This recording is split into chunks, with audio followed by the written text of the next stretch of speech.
You are listening to The Black Landscape with Andrea Spearman, where Black excellence is always trending.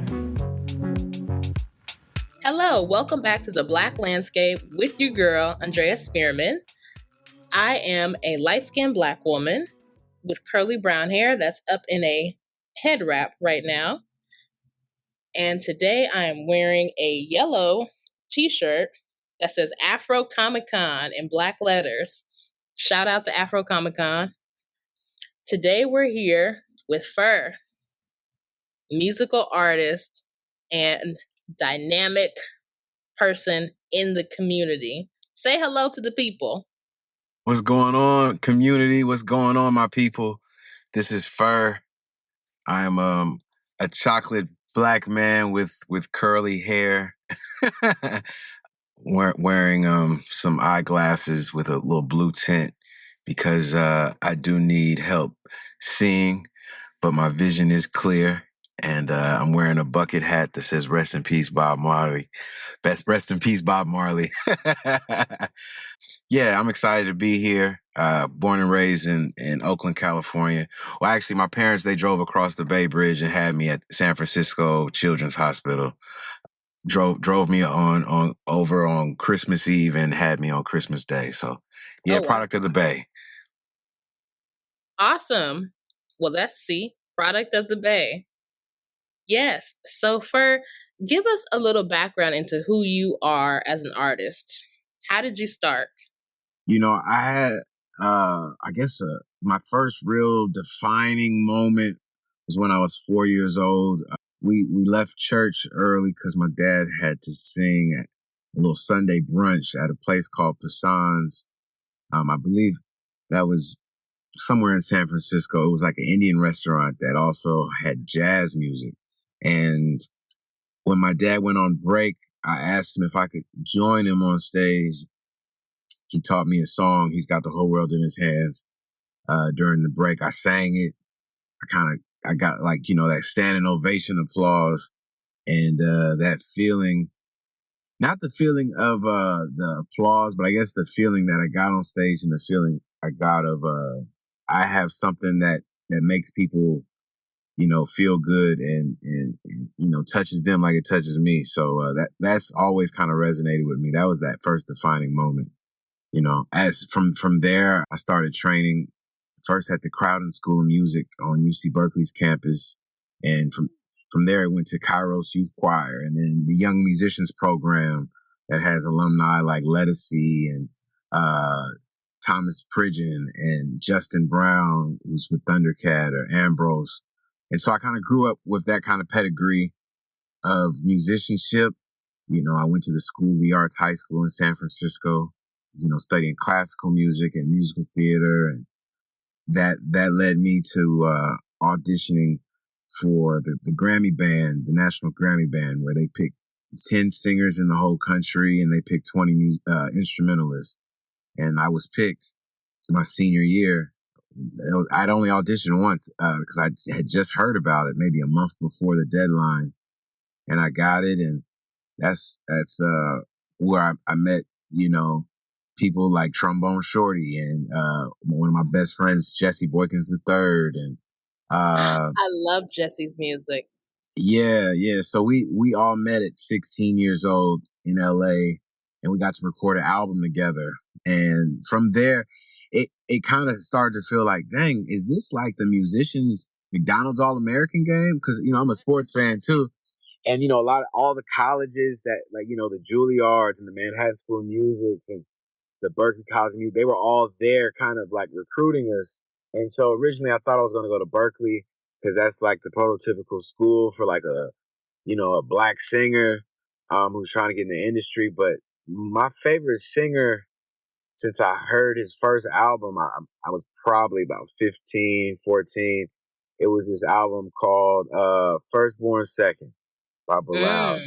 And it was crazy because when it came out, I didn't know who that was, but I'm from Oakland I'm sorry, I'm talking to someone as if you're not from the Bay. Right. I'm usually talking to someone who doesn't know what I'm talking about. But so I used to take the BART from Fruitvale Station to Daly City. every day, to get to the School of the Arts High School. And there was always people hustling the 3 for $10 CDs. And I was like, man, I got to get that Music Soul Child CD because I heard when it first came out, right? Yes. Yeah. So I was like, I got to get that CD. So I got that CD. I think I got like the Indie CD, the Ready for whatever her first album was. And then the dude was like, well, if you like those two, you should check out this dude named Bilal. I said, all right. And boy, I wore that joint out.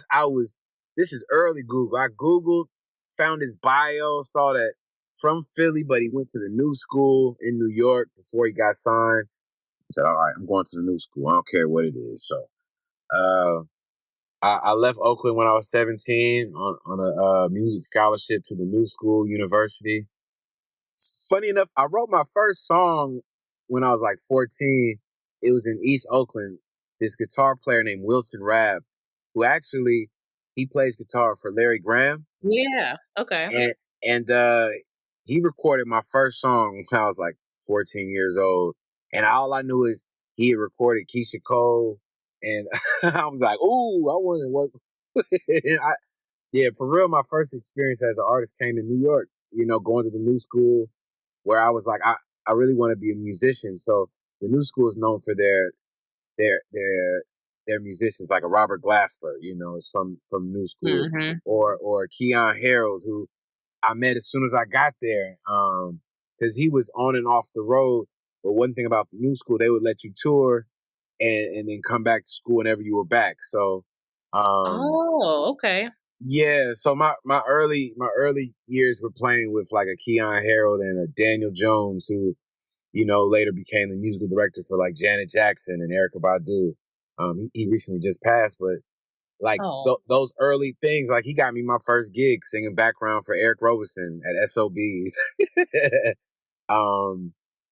And so I kind of just grew up around those folks. My first week in New York, the teachers were like, "You remind me of a student of ours named Bilal," and then within a week, the teachers were trying to introduce me to him, and my soon to be years later, but my best friend was from Philly, who I met as a freshman in college, and she introduced me to him, and he's been a big brother ever since. And that's kind of how I got to New York and how I kind of started my journey. I feel like I was like an apprentice to him, just like his little roadie, his little bro.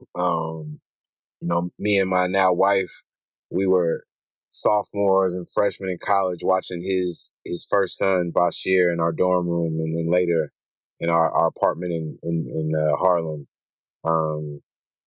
Kind of showed me what it was like to be in this music art community.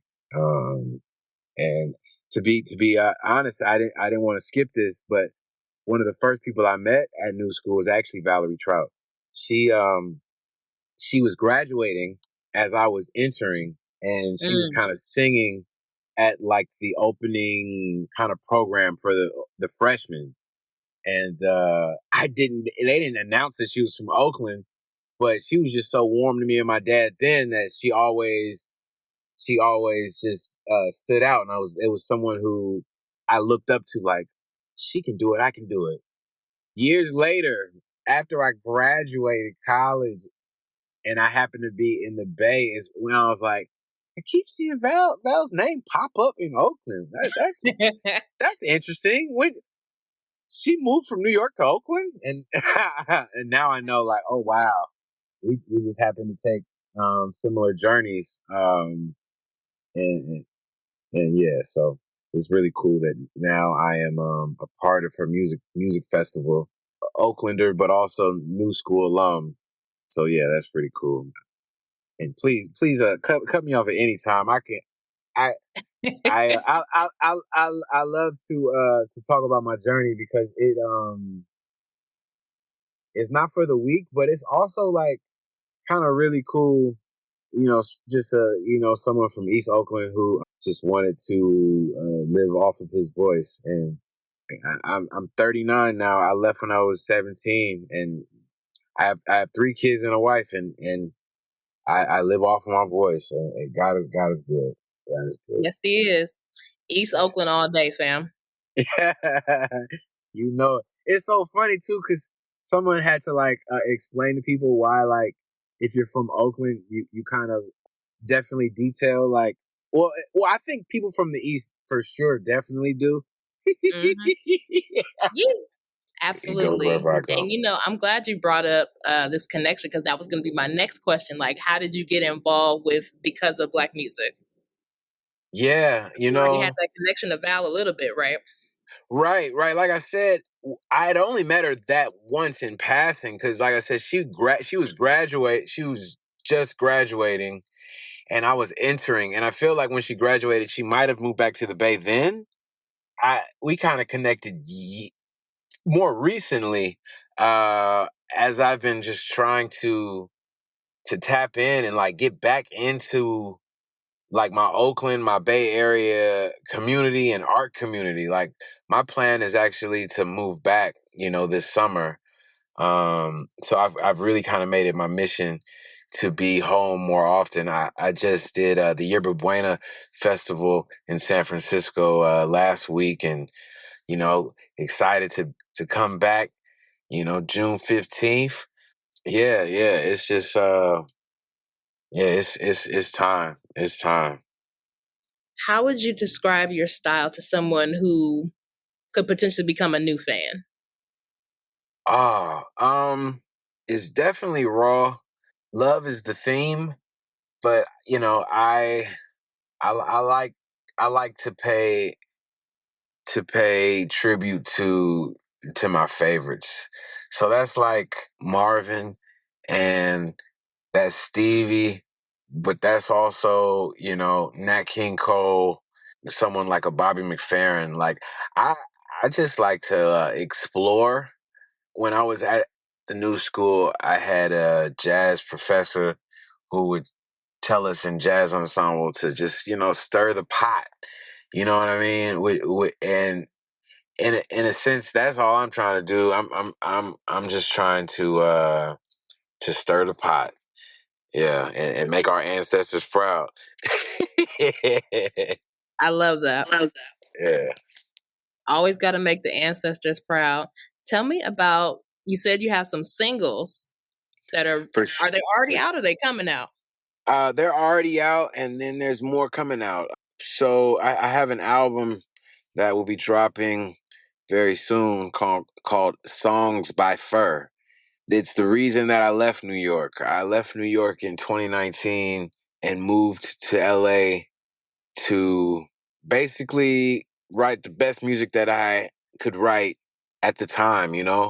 Like going back to, one of my best friends, Jesse Boykins. He basically bugged me for like a couple years to do it, and I finally did it. And I set my wife and kids up here in Seattle, and I went to live with him in LA for like a year. And within like 4 months, we had like 3 albums worth of music. So yeah. Yeah, that's what happens when you make music with someone who's known you like 20 years. We just know each other. And he was like, "Yo, I want to be the Quincy Jones to your Michael." And so that's kind of the approach we took. We wrote all the songs together. I let him produce the songs. We made a body of work that is super special. So the first single I released is called Murky.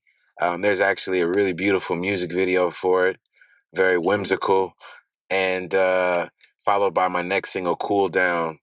The summer's over, so it's cool now. She needs a lover to cool down. Uh, Okay. I just released a single called Spice. It's pretty sexy. Got this real funky like guitar. It also is a play off of my love for cooking and also just my love of spice within just life, and keeping things spicy in my marriage. We're going to be celebrating 15 years of marriage in December. You know, Congratulations. oh no, thank you, and Black like love is beautiful. black love. 3 kids, and we're both artists. Her name is Kiki Elise, Elice. If you get a chance, I'd love for you to go and check out her beautiful work, art portraying, all different shades of Black women and Black mothers. We just trying to uplift our people. Are you going And to perform that live at the show?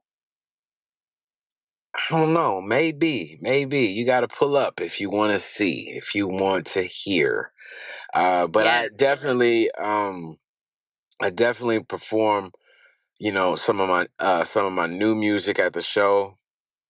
I have some day one fans who remember Pher when he was Chris Turner, and he had a song called "Liquid Love" that was was also on like the Family Dinner 2 Snarky Puppy album with other people like Jacob Collier and Laura Mavula and David Crosby. So people, they want to hear my Liquid Love, they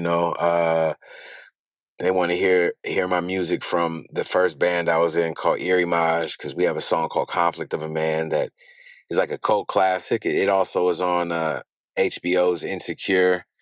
Liquid Love is actually on Blind Spotting. Shout out to the Bay Area folks for putting that out there and putting that on there. But yeah, that's what it's about for me. I would love for my music to live on, make timeless music, and it'll get those kind of results. So, just to be able to see music of mine that has been made 10 plus years ago getting synced now, that's kind of about that journey I'm talking about. I'm not really about the fame per se.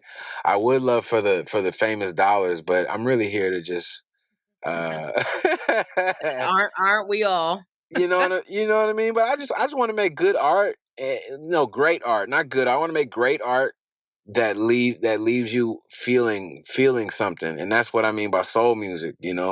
So yeah, my album is gonna come out hopefully in July, and I have a special treat. I just recorded the first volume of my jazz album series, First Sings the Blues.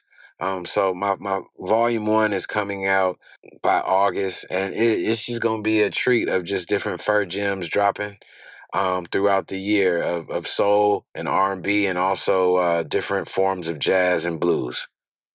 Awesome. So tell us again the date for the concert that's coming up. June 15th.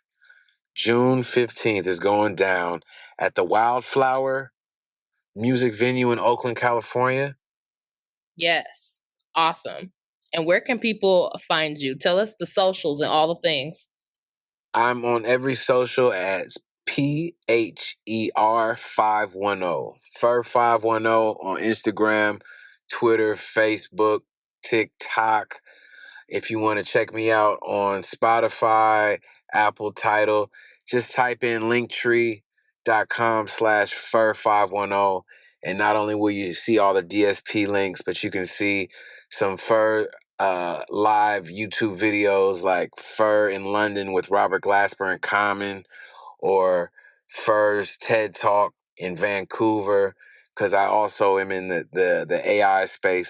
Thank you so much for listening to me and hearing me just babble. You know what? I just like I guess I like talking, but I also like sharing my journey because it's fun. It's fun, and I want my kids to see this and hear this and know that it's all for them. Absolutely. Well, I thank you again for joining me. These links will be in our show notes so y'all can tap in and support Black creativity. Thank all of you out there for listening and supporting another season. Again, leave a review of the show on Apple Podcasts, people. Let me know if you're feeling it. And if you're not, keep it moving. Don't be a hater. For real. And thank you again, Andrea, for your wonderful platform and having me on it. I really appreciate you. Absolutely. This has been another episode of The Black Landscape with Andrea Spearman, where Black excellence is always trending.